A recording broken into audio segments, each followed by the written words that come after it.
Glider 12-2 towing.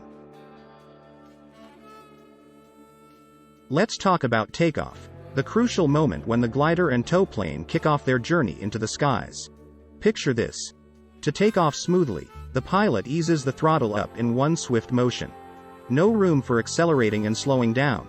We want to avoid the glider outrunning the tow line and causing a tangled mess in its landing gear. That's a situation we definitely want to steer clear of. Now, when we're leaving ground effect during takeoff, it's like entering a whole new ball game. We're talking increased angle of attack, more drag, thrust adjustments, a bit of instability, and a shift in the nose-up moment.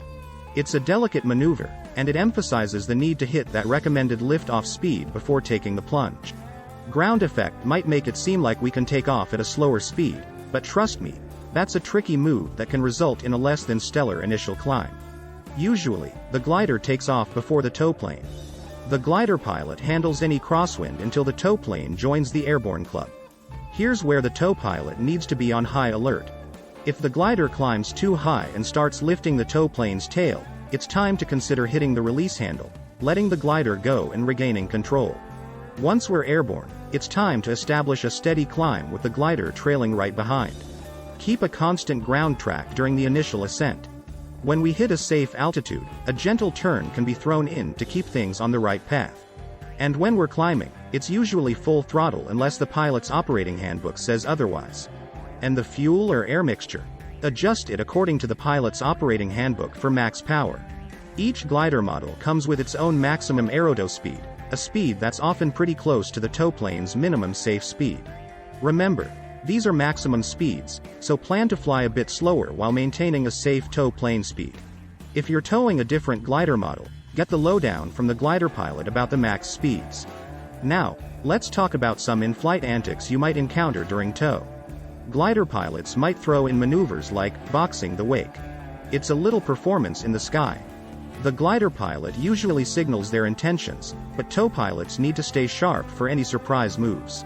If you see the glider doing a vertical descent from high tow to low tow, just hold your heading and keep those wings level. Once the glider's done with its show, it's back to business as usual. And last but not least, there might be some slack rope recovery maneuvers in the mix. Picture a climb to one side, a little dive to create some slack in the tow line, and then a smooth recovery without breaking the rope. Let's delve into tow positions, turns, and that crucial release moment.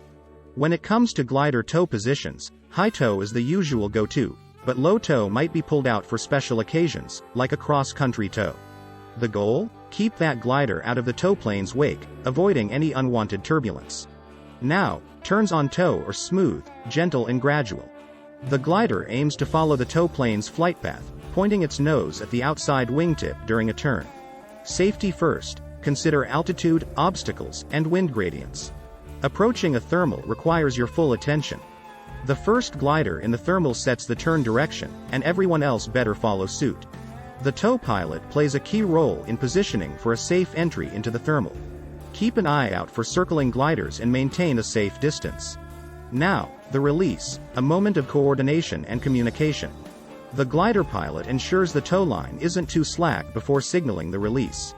The tow pilot, on the other hand, starts a descent and left turn after confirming the glider's release. It's a synchronized process in the sky. As we descend, engine management becomes crucial.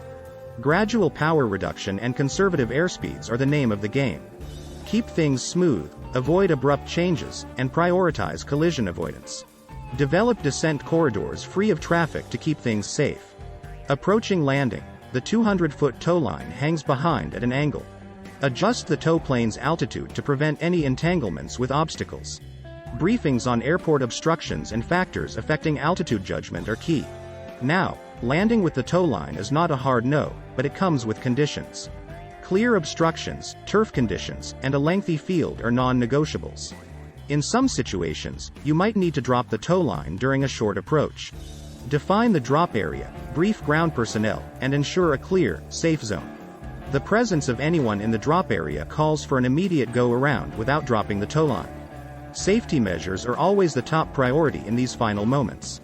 Embarking on a cross-country aerotow is like planning a well-coordinated journey in the sky. Picture it as a meticulous ballet where every move is pre-planned for safety and success. First things first, Fuel consumption is a big player, so plan wisely. Know your tow plane's thirst and be ready for potential detours along the way. Now, open up your sectional charts and get to know your route intimately. Watch out for airspace intricacies and, more importantly, think about where you'd land in case the unexpected happens. Oh, and speaking of unexpected, pilot fatigue is a real thing, so ensure you're well rested and in top-notch condition. If your journey is a long one, maybe plan some pit stops for a stretch and a sip of water. Communication is your lifeline, especially during these long-haul tows. Make sure those portable radios are fully charged, and give them a little pre-flight check. You and your glider buddy need to be on the same wavelength, quite literally. Now, emergencies, nobody likes them, but they happen. During takeoff, have an emergency release point in mind. It's your escape route if things go south. If your tow plane decides to go on strike during the takeoff roll, the glider should gracefully release and, if possible, steer clear of the runway. It's like a little aerial ballet move, graceful and well planned.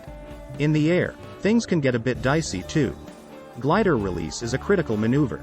If the glider can't let go, a coordinated signal, rocking wings, tells the tow pilot something's up. But let's not get too dramatic. Situations where neither the tow plane nor the glider can release are super rare. If that unicorn event does occur, it's all about clear communication and coordinated actions. What if the glider has a hiccup mid-air, and you, the tow pilot, notice it? Well, radio in and give them a little visual signal, maybe a rudder waggle. It's like saying, hey, something's up, let's sort it out. And finally, if there's a serious tow plane emergency, you and your glider partner need to be in sync. A little wing rock from the tow plane signals a rapid release, no time for hesitation. If you click like and subscribe and leave a comment, we will provide a coupon for a free PDF download, one of 9 ebooks. However, each individual can only download up to 1 out of 9 ebooks for free.